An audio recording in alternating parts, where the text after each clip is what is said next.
So yesterday, me and the maintenance officer, Mark, were here working on our Cessna 150F, and what we had was an issue with this hinge. Well, first we noticed that the door wouldn't stay open, which we determined was a spring.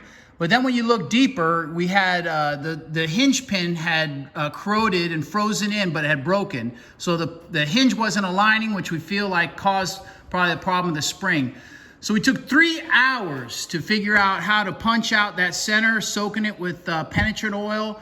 And basically, I'll tell you the secret of that is to align, to put some 3/8 inch drives together so you can get a full straight purchase. We use the Dremel tool to just Dremel out a little bit of the hinge so that we had something to set that pin in.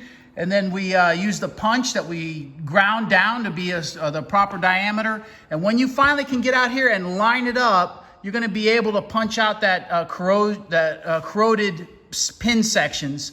We did actually come through the back wall a little bit because when we didn't figure out it was at an angle, you can see we did not do this rear part because it still has a good hinge in it.